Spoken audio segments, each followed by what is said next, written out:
বিএনপির সাথে দৃঢ় সম্পর্ক চায় দিল্লি। ফখরুল ভার্মা বৈঠক, তিস্তা চুক্তি সই না হয় রিজওয়ানার ক্ষোভ। আশুলিয়া ও গাজীপুরে আবারও শ্রমিক বিক্ষোভ, কয়েকটি কারখানা বন্ধ। পরিস্থিতি নিয়ন্ত্রণের চেষ্টায় সেনা সদস্য সহ আইন শৃঙ্খলা বাহিনী। স্বাভাবিক হয়ে আসছে পার্বত্য পরিস্থিতি, খাগড়াছড়ি ও রাঙামাটিতে 144 ধারা প্রত্যাহার। অবরোধে এখনও স্থবির জনজীবন।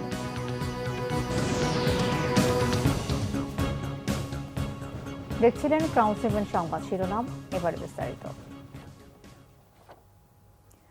রাজনৈতিক দল হিসেবে বিএনপির সঙ্গে সম্পর্ক আরও দৃঢ় করতে আগ্রহী ভারত, জানিয়েছেন বিএনপির মহাসচিব মির্জা ফখরুল ইসলাম আলমগীর। পরিবর্তিত পরিস্থিতিতে বাংলাদেশের অন্তর্বর্তী সরকারের সাথে সম্পর্ক উন্নয়নেও ভারত এরই মধ্যে যোগাযোগ করেছে বলেও জানান তিনি। রবিবার বিকেলে বিএনপি চেয়ারপারসনের গুলশান কার্যালয়ে দলের মহাসচিব মির্জা ফখরুল ইসলাম আলমগীরের সাথে বৈঠক করেন ঢাকায় নিযুক্ত ভারতীয় হাই কমিশনার প্রণয় ভার্মা। পরে এক ব্রিফিংয়ে মির্জা ফখরুল জানান, বৈঠকে দুদেশের বিদ্যমান সমস্যা সহ সীমান্তে হত্যা, পানি সমস্যা এবং উভয় দেশের স্বার্থে নিরাপত্তা ইস্যুতে আলোচনা হয়। তিনি আরও জানান, প্রতিবেশী দেশ হিসেবে ভারত বাংলাদেশের সাথে সুসম্পর্ক রাখতে চায়। বর্তমান সরকারের সাথে কাজ করার লক্ষ্যে দেশটির পক্ষ থেকে যোগাযোগ করা হচ্ছে বলেও জানান বিএনপি মহাসচিব। তাদের যেটা মূল বক্তব্য সেটা হচ্ছে যে বাংলাদেশের সঙ্গে তারা সম্পর্ক আরো দৃঢ় করতে চান। বিশেষ করে এই পরিবর্তনের পরে নতুন যে অন্তর্বর্তীকালীন সরকার আছে তাদের সঙ্গে তারা ইতিমধ্যেই যোগাযোগ করেছেন, কথা বলছেন। আমাদের সঙ্গে BNP as a political party, আমাদের সঙ্গেও তারা তাদের দেশের রাজনৈতিক দলগুলোর যে সম্পর্ক সেটাকে দৃঢ় করতে চান, এই অবস্থা তারা তৈরি করছেন।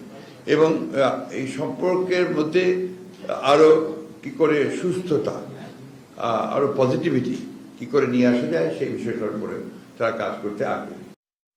পরিবেশ, বন ও জলবায়ু পরিবর্তন মন্ত্রণালয়ের উপদেষ্টা সৈয়দ রেজওয়ানা হাসান বলেছেন, ভারতের সঙ্গে অতীতের নীরবতা ও নিষ্ক্রিয়তার দিন শেষ হয়ে গেছে। নদীর পানি কেবলমাত্র রাজনীতি নয়, কূটনীতি ও অর্থনীতি। সকালে ফেনীর পরশুরামের নিজ কালিকাপুর মহুরী নদীর ভাঙন পরিদর্শন শেষে তিনি এসব কথা বলেন। রেজওয়ানা হাসান বলেন, দর কষাকষি করে দেশের অনুকূলে যদি একটি চুক্তি পাওয়া যায়, সেখানে স্বাক্ষর করতে রাজি বাংলাদেশ।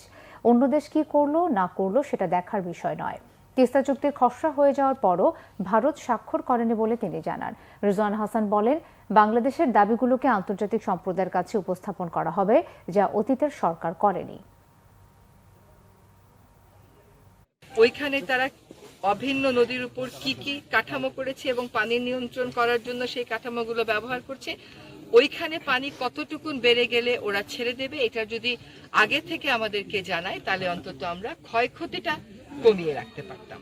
সরকারি পর্যায়ে যদি কোনো নীরবতা থেকে থাকতো, যদি কোনো নিষ্ক্রিয়তা থেকে থাকতো, সেই দিনটা শেষ হয়ে গেছে। তবে একটা কথা সবাইকে মাথায় রাখতে হবে যে নদীর পানি কেবলমাত্র রাজনীতি না, এটা কূটনীতিও, এটা অর্থনীতিও। কাজে আমরা আমাদের মানুষের কথা, আমাদের মানুষের দুর্ভোগ, আমাদের মানুষের প্রত্যাশা, তাদের চাহিদা অনুযায়ী জানি উজানের দেশগুলোর সাথে কথা বলতে পারি, সেটা বুঝতেই কিন্তু আমার আজকে আসা। আশুলিয়া ও গাজীপুরের কয়েকটি কারখানায় আজও বিক্ষোভ করেছে শ্রমিকরা। অনির্দিষ্টকালের জন্য বন্ধ ঘোষণা করা হয়েছে 19টি কারখানা। বিক্ষুব্ধ শ্রমিকরা জানান, তাদের সব দাবি না মানা পর্যন্ত কাজে ফিরবেন না তারা। অপরদিকে মালিকপক্ষ জানায়, শ্রমিকদের যৌক্তিক দাবি মেনে নেওয়ার পর কাজে যোগ দিয়েছিল তারা। এর মধ্যে নতুন করে শনিবার আবারও বেতন বৃদ্ধির দাবিতে কারখানায় কাজ বন্ধ করে স্টাফদের আটকে রেখে বিক্ষোভ করে ডেকো গার্মেন্টসের শ্রমিকরা। রবিবার সকালে ফের কারখানায় প্রবেশ করে কাজ বন্ধ রেখে দাবি আদায়ের বিক্ষোভ করে তারা। এই সময় বিক্ষুব্ধ শ্রমিকদের লাঠিপেটা করে সেনাবাহিনী। অন্যদিকে অনন্ত গার্মেন্টসেও বিক্ষোভ করেছে শ্রমিকরা। এদিকে বেতন বোনাসের দাবিতে গাজীপুরের বিভিন্ন এলাকায় মহাসড়ক অবরোধ করে বিক্ষোভ করেছে শ্রমিকরা। এতে ঢাকা ময়মনসিংহ মহাসড়কে যান চলাচল বন্ধ হয়ে যায়। দুর্ভোগে পড়েন যাত্রীরা। 4 ঘণ্টা পর পরিস্থিতি নিয়ন্ত্রণে আনে সেনাবাহিনী ও শিল্প পুলিশ।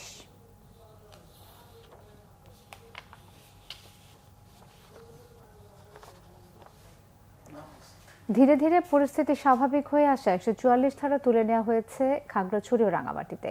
খুলতে শুরু করেছে দোকানপাট। নতুন বাংলাদেশে পাহাড়েও কোনো বৈষম্য থাকবে না বলে আশ্বাস দিয়েছেন উপদেষ্টারা। এদিকে অবরোধ প্রত্যাহারের অপেক্ষায় খাগড়াছড়ি ও সাজেকে আটকে পড়া প্রায় 2000 পর্যটক। খাগড়াছড়ির প্রতিনিধি এইচ.এম. প্রফুল্লর তথ্য, ছবিতে ডেস্ক রিপোর্ট। খাগড়াছড়ি সদরে মোটরসাইকেল চুরিকে কেন্দ্র করে এক বাঙালি যুবককে পিটিয়ে হত্যার জেরে অশান্ত হয়ে ওঠে পার্বত্য অঞ্চল। প্রাণ যায় 4 জনের, গুলিবিদ্ধ সহ আহত হন অনেকে। পাহাড়ি বাঙালি সংঘর্ষের জেরে খাগড়াছড়ি ও রাঙামাটি পৌর শহরে জারি করা হয় 144 ধারা। পরিস্থিতি স্বাভাবিক হওয়ায় তুলে নেওয়া হয় এ বিধিনিষেধ। তবে অবরোধের কারণে বন্ধ রয়েছে যানবাহন চলাচল। এতে খাগড়াছড়ি ও সাজেকে আটকা পড়েছে প্রায় 2000 পর্যটক। আমরা গাড়ির কষ্ট হয়ে আছে, গাড়ি চলতেছে না, ব্রিজ টিডি সব ভেঙে ফেলছে। সেনাবাহিনী নাকি ওনাদেরকে বাধা দিচ্ছে যে নিষিদ্ধ করতে আর কি যাওয়া যাবে। আমরা জানতাম না যে এই জায়গায় অবরোধ, মুন্সিগঞ্জ থেকে আসছি 17 জন সবাই একসাথে থাকছি। আমরা ফেনী চলে যাব, কিন্তু আসলে পরিস্থিতি এমন একটা অবস্থা হয়ে যায় যে ফেনী যাওয়ার মতনও সাহসটা করতে পারিনি। অনেক গাড়ি আবার সাজেকে বাইরে রয়েছে। এখন যদি সেনাবাহিনী অথবা যদি কেউ এসকর্ট দিয়ে দেয় আমাদেরকে, তাহলে আমরা যাবো আর কি। পার্বত্য অঞ্চল অশান্ত হয়ে ওঠার পেছনে ষড়যন্ত্র দেখছেন উপদেষ্টারা। ষড়যন্ত্রকারীদের বিরুদ্ধে সবাইকে রুখে দাঁড়ানোর আহ্বান জানিয়েছেন তারা। আমরা কিন্তু লড়াই সংগ্রাম করে একটা নতুন বাংলাদেশের স্বপ্ন দেখছি। পাহাড় সমতল সব মিলিয়ে কিন্তু বাংলাদেশ। এই পাহাড়ও আমার, এই সমতলও আমার। সবাই বাংলাদেশের নাগরিক এবং সকল নাগরিকের অধিকার সমান। তো সেই জায়গাটায় আমাদের শ্রদ্ধা সম্মান রাখতে হবে। আমাদের সকল নাগরিকের অধিকার, তাদের ভাষা, সংস্কৃতি সবকিছুকে শ্রদ্ধা সম্মান করে একত্রে বসবাস করতে পারি। সকলের অধিকার যাতে সেখানে রক্ষা করা হয়। গুজব ছড়ানো হচ্ছে, যেহেতু এখন এই যে সোশ্যাল মিডিয়া, এটার যেমন উপকারিতাও আছে, অপকারিতাও বেশি। সে অপকারিতা আমরা এখন দেখলাম। ভিন্ন জায়গার ছবি এনে অনেকে যেন দেখানো হচ্ছে বাংলাদেশে রাঙামাটিতে এটা ঘটেছে, খাগড়াছড়িতে এটা ঘটেছে। কিছু কিছু আমার কাছে মনে হলো যেন মণিপুরের সেই ছবিগুলো এখানে কিছুটা ফটোশপিং করে দেখানো হয়েছে। এগুলো তো ভালো ধরতে পারবে তোমরা, সেগুলো তোমাদের এখানে একটা দায়িত্ব আছে। তোমরা কাউন্টার, অনেকে যেন সেই যে অপপ্রচার হয় সেটাকে কাউন্টার করে, যে না এগুলো অপপ্রচার, সেই শক্তি তোমরা ব্যবহার করো না। কারণ সেই তোমার যে সক্ষমতা সেটা ব্যবহার করবে, তবে আমরা একটা নতুন বাংলাদেশ গড়ে তুলতে পারবো। সহিংসতার পর বিভিন্ন গ্রামে পাহারা বসিয়েছে পাহাড়ি বাঙালিরা। এতে ধীরে ধীরে শান্ত হয়ে আসছে পরিস্থিতি। সন্ত্রাসীদের আইনের আওতায় আনার জোর দাবি জানিয়েছেন স্থানীয়রা। আমরা সাকমা পাহাড়ে মিলে উভয়ে একত্রিতভাবে আমরা থাকবো, আর বাইরের লোক আমাদের এখানে ঢুকতে দেব না। আর সাকমারাও আমরা এটা আমরা সিদ্ধান্ত নিয়েছি, আর বাঙালিরাও এই যে বাইরেরা সবাই আছে সিদ্ধান্ত নিয়েছে, হেরাও বাইরের লোক ঢুকতে দেবে না। সম্প্রীতি রক্ষায় সব পক্ষকে শান্ত থাকার আহ্বান সচেতনদের। Bangla vision news desk. পাট ও বস্ত্র উপদেষ্টা এম শাখাওয়াত হোসেন বলেছেন, পাহাড় অশান্ত হলে সবার ক্ষতি। কেউ যাতে এতে ইন্ধন দিতে না পারে সেজন্য সবাইকে সতর্ক থাকার আহ্বান জানিয়েছেন তিনি। দুদিনের সফরে সকালে বরিশাল মেরিন একাডেমি পরিদর্শন শেষে সাংবাদিকদের সাথে কথা বলেন তিনি। এ সময় দুর্নীতি রোধে দেশবাসীর কাছে সহায়তা চেয়ে এম শাখাওয়াত হোসেন বলেন, নৌ, বস্ত্র ও পাট মন্ত্রণালয়ে ভয়াবহ দুর্নীতিতে সাগর চুরি হয়েছে। আইন শৃঙ্খলা পরিস্থিতি নিয়ন্ত্রণেও গুরুত্ব দেওয়া হচ্ছে বলেও জানান এই উপদেষ্টা। পাহাড়িদের দুঃখ বেদনা বুঝে শান্তি বজায়ে সৌহার্দ্য স্থাপনে সব দলকে এগিয়ে আসার আহ্বান জানান তিনি।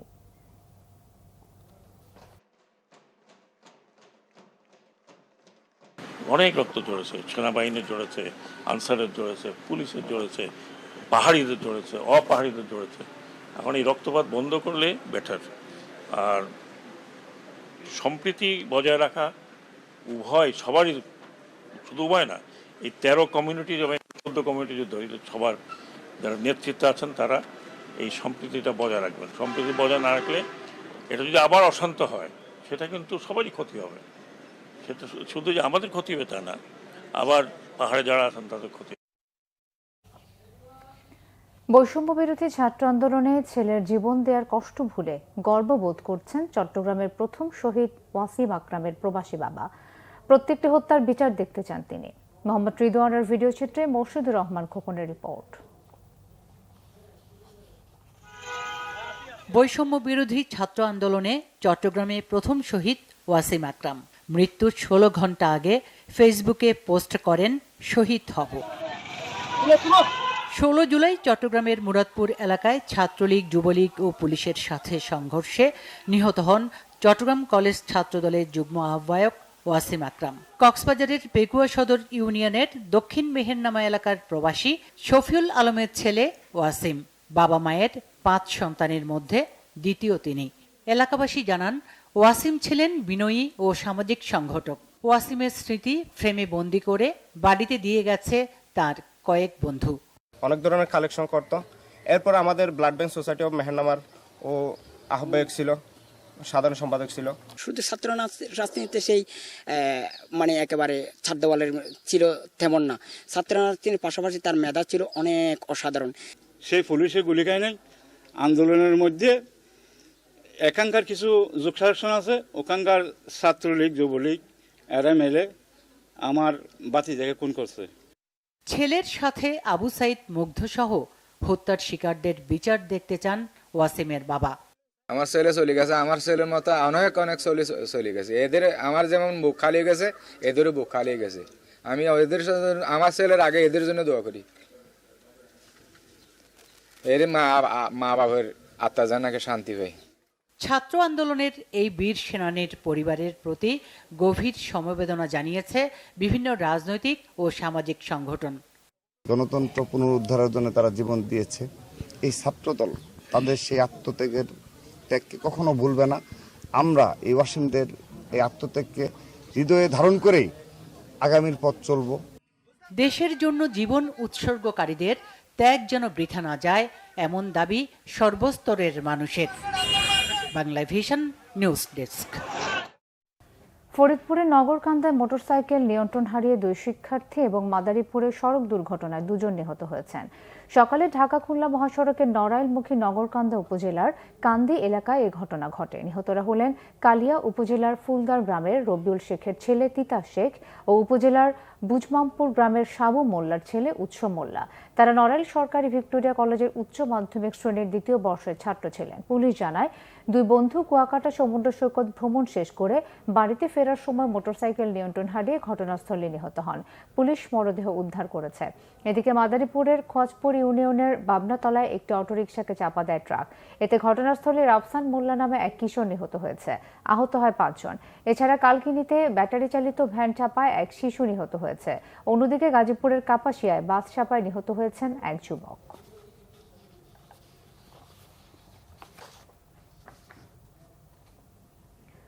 নোয়াখালীর চাটখিলে নিখোঁজের 2 দিন পর বিল থেকে এক দিনমজুরের লাশ উদ্ধার করেছে পুলিশ। নিহতের নাম মিজানুর রহমান মহিন। দুপুরে উপজেলার হাটপুকুরিয়া ঘাটলাবাগ ইউনিয়নের 7 নম্বর ওয়ার্ডের কেশুরবাগ এলাকার কাজীবাড়ির পূর্ব পাশের বিল থেকে মরদেহটি উদ্ধার করা হয়। পুলিশ জানায় লাশের শরীরে আঘাতের চিহ্ন রয়েছে। প্রাথমিকভাবে এটি হত্যাকাণ্ড বলে ধারণা তাদের। স্থানীয়রা জানান 20 সেপ্টেম্বর থেকে নিখোঁজ ছিলেন মহিন। স্বজনদের অভিযোগ, টাকা সংক্রান্ত বিষয় নিয়ে তাকে হত্যা করে বিলের মধ্যে ফেলে দেওয়া হয়েছে। নৌকাবাজ প্রতিযোগিতা দেখতে গোপালগঞ্জের কাশিয়ানীতে কুমার নদীর দুপারে ভিড় জমে হাজারো মানুষের। যুব সমাজের মোবাইল ও মাদকাসক্তি কাটাতে গ্রাম বাংলার ঐতিহ্যবাহী এই নৌকাবাজ ভূমিকা রাখতে পারে বলে বিশ্বাস আয়োজকদের। গোপালগঞ্জ প্রতিনিধি মনোজ সাহার তথ্য, ছবিতে ডেস্ক রিপোর্ট। মাঝি মাল্লার সমবেত কণ্ঠে সারি গানের তালে দুর্বল গতিতে এগিয়ে যাচ্ছে বাইচের নৌকা। বাইচি দেখতে সকাল থেকে সন্ধ্যা পর্যন্ত প্রায় 2 কিলোমিটার জায়গা জুড়ে ভিড় জমে নানা বয়সী উৎসুক জনতার। 2 পারে বসে মেলা, চারিদিকে যেন উৎসবের আবহ। প্রতিযোগিতায় অংশ নেয় গোপালগঞ্জ ও ফরিদপুরের 6টি নৌকা। এই গ্রামের পরের গ্রাম থেকে অনেক দূর থেকে এসেছি, এখানে নৌকা বাইচ হয়, এটা প্রতি বছরই হয়, যাক এটা আনন্দের বিষয়। একদম নিরিবিলি সুষ্ঠু একটা মানে ঐতিহ্যপূর্ণ একটা নৌকা বাইচ। আমরা সবাই বাচ্চা টাচ্চা সবাই আসছি, উপভোগ করছি। যুব সমাজকে মোবাইল ও মাদকাসক্তি থেকে বের করে আনতে দেশের সব জায়গায় এমন আয়োজন করা প্রয়োজন বলে মনে করেন আয়োজকরা।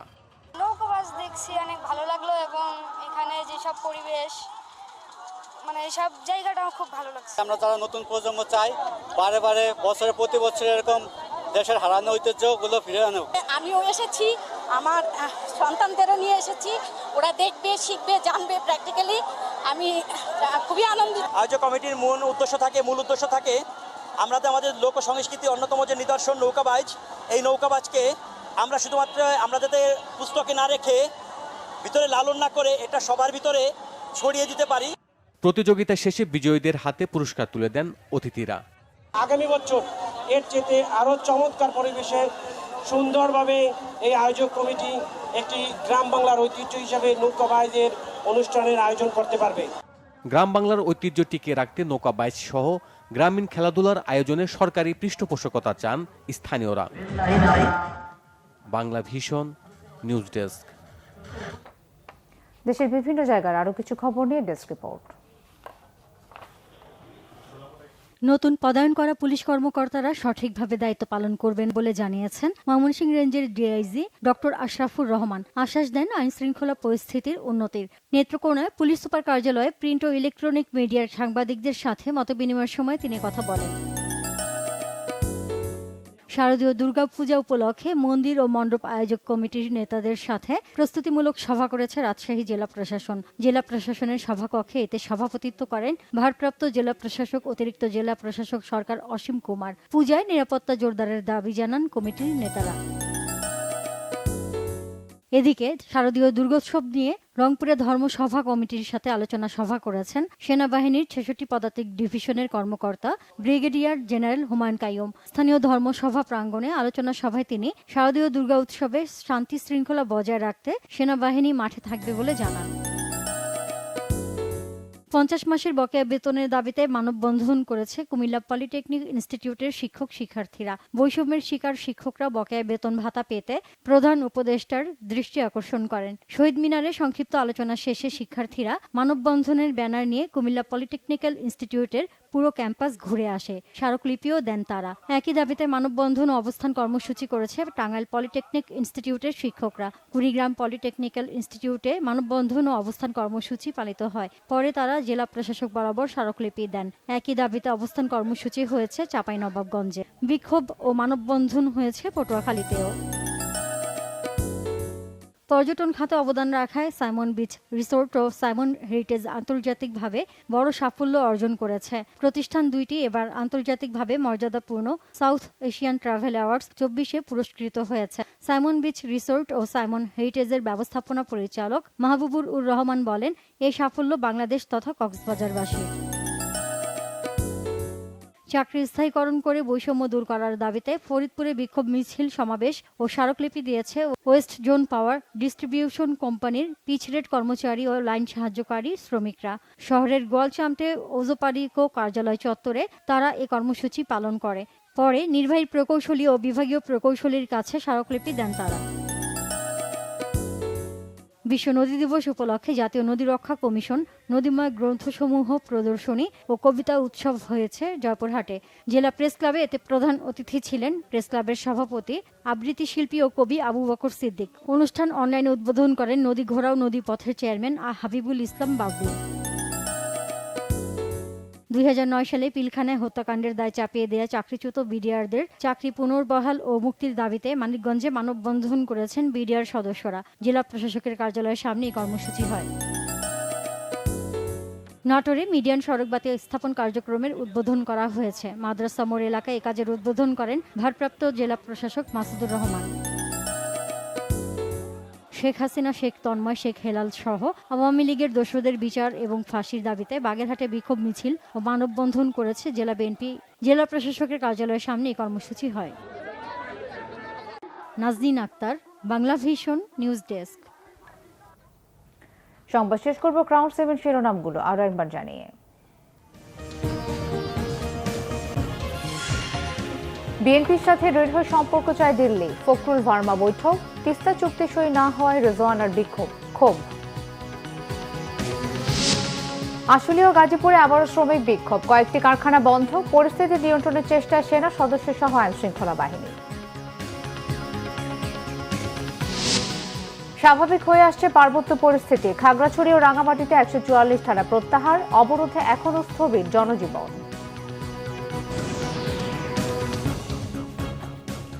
এই ছিল এখনকার মতো। পরের সংবাদ সন্ধ্যা 7:30টায় দেখার আমন্ত্রণ রইল। এছাড়া বাংলা ভিশন সংবাদ ও সংবাদ সংশ্লিষ্ট অনুষ্ঠান দেখতে ভিজিট করুন www.bbnews24.com ও facebook.com/banglavisionnews এবং সাবস্ক্রাইব করুন youtube.com/banglavisionnews। ধন্যবাদ।